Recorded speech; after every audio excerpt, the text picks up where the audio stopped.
அன்பு நேயர்களே வணக்கம். சில நேரங்களிலே வாழ்க்கையிலே நமக்கு சலிப்பு வருகிறது. என்னடா இது, மீண்டும் மீண்டும் நாம் முயற்சித்து பார்க்கிறோம், ஆனால் நம்முடைய எல்லா முயற்சிகளிலும் வெறும் தோல்வியே வந்து கொண்டிருக்கிறது என்பது போல ஒரு சலிப்பு வருகிறது வாழ்க்கையில். ஏன் அப்படி? நம்முடைய முயற்சியில் என்ன தவறு என்பதை நாம் கட்டாயம் யோசித்து பார்த்தாக வேண்டும். இன்றைக்கு வெற்றி பெற்றிருக்கிறவர்கள் எல்லோரும் எப்படி யோசித்து பார்த்தார்கள் என்று நாம் சிந்தித்து பார்த்தோம் என்று சொன்னால், எல்லோரும் வழக்கமாக யோசிப்பதை விட ஒரு சைட் சீயிங் என்று சொன்னால் அந்த இடத்திலே போகின்ற போது நாம் அந்த அழகை பார்ப்போம், மற்றவர்கள் எல்லாம், அல்லது நமக்கு தேவையான பொருட்கள் விற்கப்படுகிறதா என்று பார்ப்போம். சிறிது நேரத்தை கழித்து விட்டு வந்து விடுவோம்.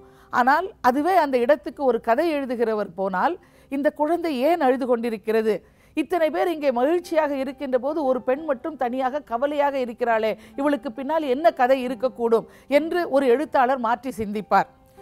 எல்லோரும் மேலிருந்து ஆப்பிள் கீழே விழுகின்ற போது இந்த ஆப்பிள் ஏன் மேலிருந்து கீழே மட்டும் விழுகிறது, மேலே போகாமல் என்று மாற்றி சிந்தித்ததால் தான் நமக்கு விஞ்ஞானத்திலே ஒரு தத்துவம் கிடைத்தது.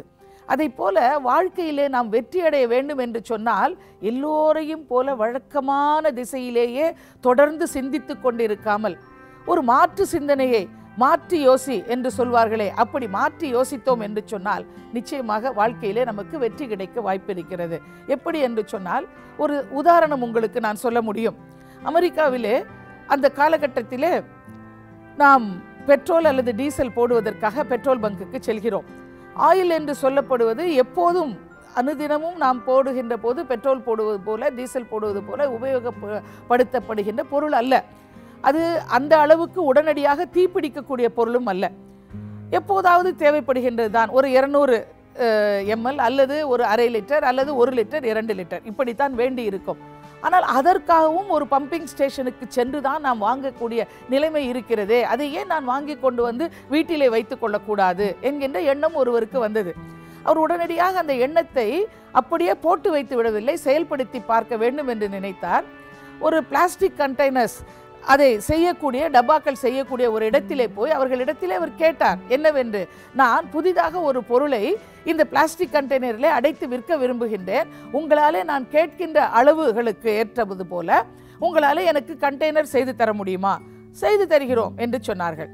அதற்கு பிறகு இவர் நேரடியாக செயின் ஆஃப் ஷாப்ஸ் என்று சொல்வார்களே, அப்படிப்பட்ட ஒரு பெரிய கடைகளிலே சென்று கேட்டார். நீங்கள் உங்களுடைய கடைகளை இந்த மாநிலத்திலே பல இடத்திலே உங்களுடைய கடைகள் இருக்கிறது. அப்படி இருக்கின்ற போது நான் புதிதாக ஒரு பொருளை இங்கே வைத்து விற்க விரும்புகின்றேன். அது ஒன்றும் தீப்பற்றி எரியக்கூடிய பொருள் அல்ல, புதிதான பொருள், பிளாஸ்டிக் கண்டெய்னரில். எனக்கும் இங்கே ஒரு இடம் கொடுக்க முடியுமா? அவசியம் தருகிறோம் என்று சொன்னார்கள். இதற்கு பிறகு ஆயில் கம்பெனிக்கு சென்றார். உங்களுடைய பொருளை விற்பதற்கு பிளாஸ்டிக் கண்டெய்னர் பேசி வைத்து விட்டேன், அதை எங்கே செய்து மார்க்கெட் செய்ய வேண்டும் என்கின்ற அந்த கடைகளையும் பேசி வைத்து விட்டேன். இந்த ஆயில் என்பது பம்பிங் ஸ்டேஷனுக்கு வந்துதான் நாம் உபயோகப்படுத்திட வேண்டும், வாங்கிட வேண்டும் என்பதல்ல, அதை ஏன் நம்முடைய இந்த இதிலே அடைத்து விற்கக்கூடாது என்று அவர்களிடத்திலே கேட்டார். அவர்களுக்கு நியாயமாக தெரிந்தது, நன்றாகத்தானே இருக்கிறது இந்த யோசனை என்று சொல்லி அதற்கேற்றார் போல அவர் கேட்டார், என்னுடைய யோசனையை நீங்கள் பயன்படுத்தி கொள்வதற்காக உங்களுடைய லாபத்திலே 1% பங்கை எனக்கு நீங்கள் கொடுக்க முடியுமா என்று சொல்லி, அதுவும் நியாயம்தான் என்று அவருக்கு கொடுத்தார்கள். அவர் மிகப்பெரிய பணக்காரரானார். இந்த கதையை கேட்ட மற்றொருவர் என்ன நினைத்தார் தெரியுமா?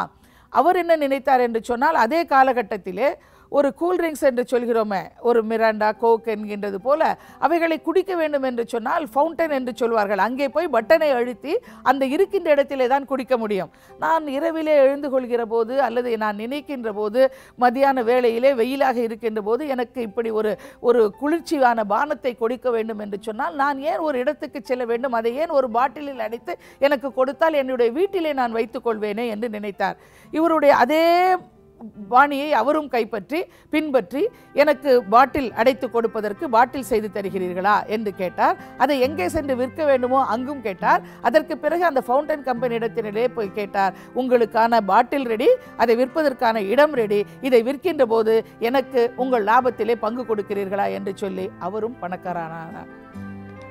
ஒரே விஷயம்தான், எல்லோரும் போகின்ற அதே போக்கிலே அதே எண்ணத்திலே இருக்காமல் சற்று மாற்று சிந்தனையை நாம் செலுத்தினோம் என்று சொன்னால் நம் முன்னாலே கொட்டி கிடக்கின்ற வாய்ப்புகள் பல, அது நமக்கு தரவிருக்கின்ற வெற்றிகள் பல. மாற்றி யோசியுங்கள், வெற்றி நிச்சயம்.